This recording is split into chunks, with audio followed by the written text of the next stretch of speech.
Good afternoon, and thanks for joining us for Living Local, your lifestyle show for all things Charleston and beyond. I'm Ashley Meservey. Medical Monday, sponsored by East Cooper Medical Center. Joining us today, we have Dr. Eric Angermeier. He is a hand and wrist surgeon here at the Hand Institute of Charleston. It's a mouthful right there. First off, thanks for having us back. Oh, thanks for coming back to visit us. All right, so we're going to talk about carpal tunnel syndrome and stuff like that. Y'all do a lot of things here, but before we get into that, let's just talk about what you do.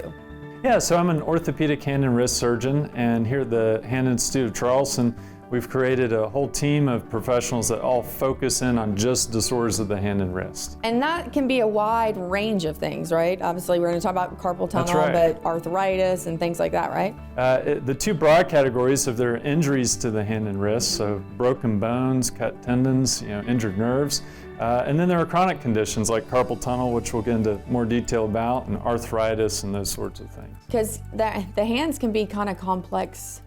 They're extremely complex. What do you call them? They're hands, obviously, but you know what I'm saying. There's a lot going on there, right? And if they're messed up, then you're really in a bind, right? And that's one of the things that's got me so excited about taking care of hands is just how complex they are and how precise you have to be to fix hands. And that's where I think going to a specialist can really improve your outcomes, because it is such a complex piece of machinery, is one way to think about it.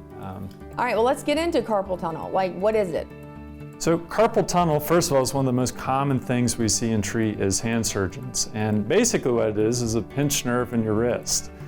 So the carpal tunnel is a tight anatomic space in the base of your palm where the tendons that move the fingers and the nerve that gives feeling to the fingers all share a tight space. And I can show you on a model here kind of roughly what that looks like.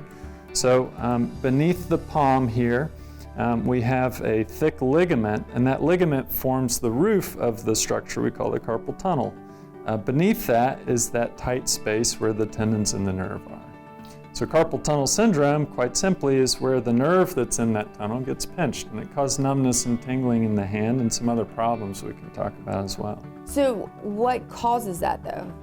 So interestingly... Is it typing or something? So that's a common misconception, actually, okay. is that typing can contribute to it, and there's some data to indicate that if you have carpal tunnel, certainly typing can aggravate it. Make it worse. And there's some debate as to whether or not the typing actually caused the carpal tunnel. In most cases even, we don't know exactly what caused the carpal tunnel.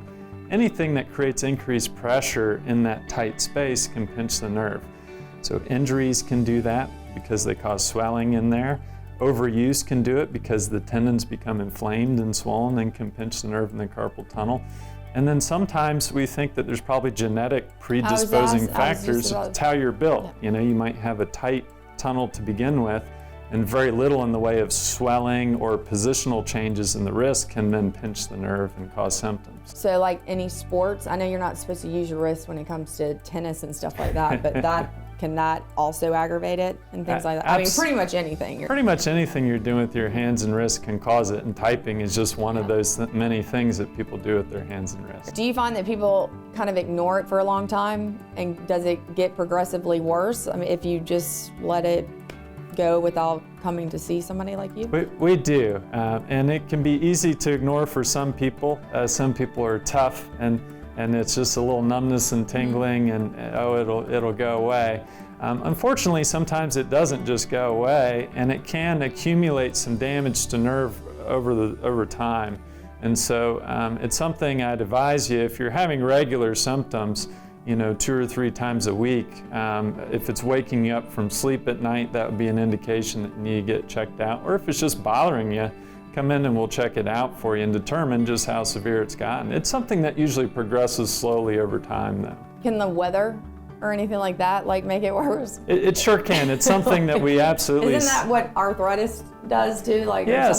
That's another thing that we're not sure exactly what causes things like that to get worse, whether it's arthritis or carpal tunnel, but particularly with carpal tunnel, one issue, the reason the nerve being pinched is a problem is because it decreases the blood flow to the nerve, and the nerve stops working properly.